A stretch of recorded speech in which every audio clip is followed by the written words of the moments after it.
Hey, Vsauce, Michael here. 10 centimeters, about 4 inches. This is how much taller, on average, people are today than they were 150 years ago. Better nutrition and medical care early in life has allowed us to better take advantage of the blueprints within our genes. Blueprints that carry plans for just how big a healthy human being can get given an optimal environment. In terms of height, those plans rarely exceed 7 feet 6 inches. But individuals with endocrine disorders, for instance a tumor near the pituitary gland in the brain, can experience growth that occurs more rapidly and for a longer period of time than usual. For instance, Igor Vovkovinsky, who at 7 foot 8 inches is the tallest man currently living in America. The tallest living person anywhere on Earth is Sultan Kosin, who at 8 foot 3 inches tall also holds the Guinness World Record for largest hands and feet. But the tallest person ever officially recorded was Robert Wadlow. He was the size of an average adult male when he entered kindergarten at the age of 5. When he died in 1940 at the age of 22, he was 8 foot 11 inches tall. Andre the Giant was 7'4". And this is me holding a 12-ounce can. Here's Andre doing the same. Human size variation is fascinating, but what's the maximum? Biologically, how big can a human get? And more importantly, how big are you really? It turns out that today, now in history, average human height is probably quite near the genetic limit. By manipulating the very genes responsible for height, we may be able to add an extra 15 centimeters or so to that average, but beyond that, we are likely to hit a ceiling. In order to regularly produce people over 8 feet tall, 2.44 meters, those people would probably need to be a different shape, not human-shaped. This is because of the square cube law. As a shape grows, say taller, its volume increases at a greater rate. Take a look at this cube. If we make it 10 times larger, well, sure, it's 10 times as tall, but the area covered by its faces is 100 times larger, and its volume, the space within it, is 1,000 times larger. Now, since weight is connected to volume, this cube only has 100 times the cross-sectional area to support itself, but 1,000 times the weight to support. So if you were 10 times larger and still shaped like a person, that is, your proportions were the same as they are now, you would need to either have a skeleton made out of something stronger than bone, or bones that were monstrously thick, like way out of proportion. But even if you solved the bone and muscle strength problem, there would still be a whole host of other issues. For instance, your heart wouldn't scale up fast enough to keep blood pumping throughout a body that large. Animals can get that big because their proportions and organs are quite different. Chris Howard from Earth Unplugged tipped me off to the giant, not human proportioned legs of the largest land animal ever, known to have existed with the certainty of a complete skeleton, the awesomely named Giraffe Titan. Discovered in Tanzania and now mounted in Berlin's Humboldt Museum, it probably weighed 20 to 30,000 kilograms. The Brouhathkeosaurus may have been even larger, but this is controversial because we only have a few of its bones. Estimates put this guy at 140,000 kilograms. Any larger than that, and in order to survive long enough to reproduce, an animal would need more buoyancy to counteract its weight than air can provide. This is one of the reasons blue whales love the water so much. The heaviest blue whale ever measured by NMML weighed in at 177,000 kilograms, making it the heaviest animal we are aware of that has ever existed. It might be the heaviest possible because animal size is limited by simple geometry and the gravity of our planet. Theoretically, humans born on Mars could grow a few inches taller, because gravity there is only 1/3 of what it is on Earth. The trade-off, of course, being that their bones and muscles wouldn't grow strong enough for them to ever visit Earth and enjoy it. The point is, in order to have the same shape and proportions that we have now, we can't really get that much bigger. Some of the higher estimates of the upper limit of average human height are around 7 feet tall. A person who is more than 9 feet tall would struggle to move around, and up in the 12 to 15 foot range, it would be difficult to live very long at all. But what does size mean? Where do you really begin and end? So far, we have been measuring people using their rigid boundaries. It's a good one to use, it's very common, but of course, when I speak, I can fill an entire room. And when I shout, I can fill city blocks. That's huge. Of course, my voice is not a part of my physical body. It's not part of the matter that fits within my skin container. But it's relevant to the question of how big a person is. How large of an impact on their environment can a person have using what comes directly from their bodies? Well, Guy Murchie illustrated this quite well in his tome, The 7 Mysteries of Life. The little solid dogs are small, but their sound and smell extend into shapes and sizes no creature could even dream of filling up with their bodies on Earth. Let's begin with sound.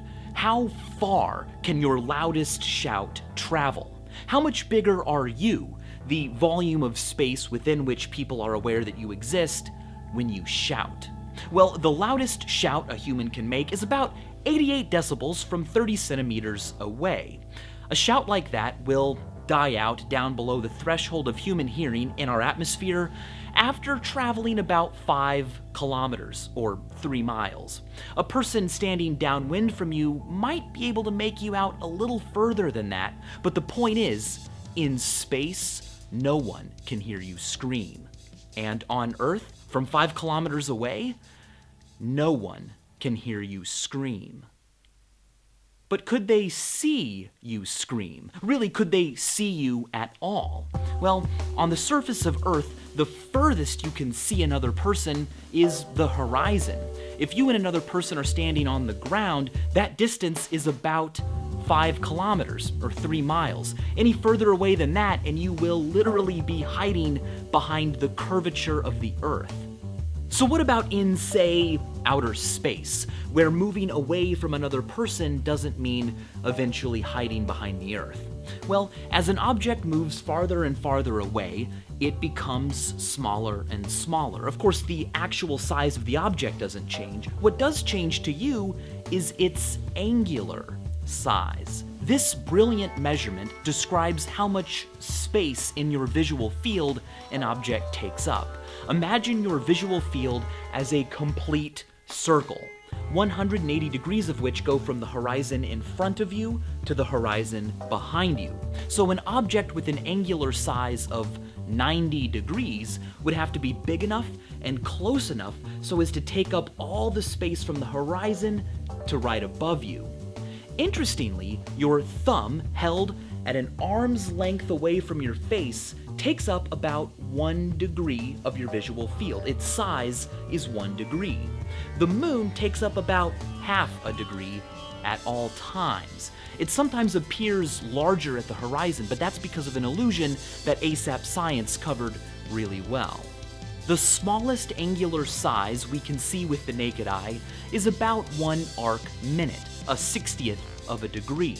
But given enough contrast, we can see things like sunspots, a mere 20 arc seconds across, a third of a 60th of a degree. Plugging in numbers to do the math will tell us that with perfect conditions, outer space, no air, no obstructions, a lot of contrast because you are wearing bright white, the farthest away a person could see you with their naked eye would be about 10 to 15 kilometers. Any further away than that, and they will have passed the edge of your naked eye visibility existence. But, do you smell that?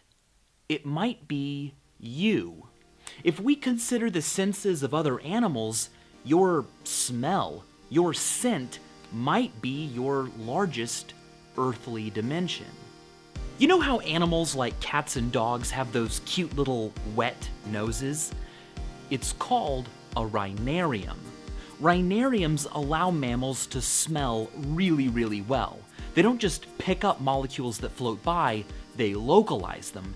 Air cools the wet nose, allowing the animal to tell the source of the smell. It's the same as when you wet your finger and stick it in the air to tell the wind's direction. A bloodhound can pick up and trace to you a scent trail that is days old, making your scent imprint on the earth about as large as you can move in a couple days. But the silver-tip grizzly has a sense of smell that is 7 times stronger than a bloodhound. These guys can smell things from 18 miles away, nearly 30 kilometers. That's probably the largest bubble we could draw around you and still call you, because it contains things that you emitted that can be traced back to you by other living things. But if we include everything you emit, well, fundamentally, we're limited to the edges of Earth's atmosphere, because with the exception of a few light molecules, hydrogen and helium, which escape into space, not much else leaves. There's no medium in space for your sound and smells to travel through. Which brings us back to light. The human body emits light, electromagnetic radiation. Most of it is infrared light, heat, but some of it lies within the visible spectrum, though it's about 1,000 times dimmer than the dimmest light the eye can see. It seems that what little visible light you do emit is tied in some way to your circadian rhythms, meaning that around 4 p.m. every day, you are literally visibly the brightest you will be all day. But here's the thing about light, about electromagnetic radiation. It doesn't need a medium to travel through. It just keeps going out into and through space. Which of course brings us to Australia. If you're not subscribed to Derek's channel Veritasium, I don't know what you're doing with your life. It is amazing, and he recently made a video that I have not been able to stop thinking about. The smallest possible piece of light is a photon, and the human eye can kind of perceive individual photons a bit better than chance, but some frogs can see individual photons quite well. Now, in his video, he explains that as you move away from the sun, its angular size gets smaller and smaller and smaller until eventually you're so far away from the sun that you can no longer see it.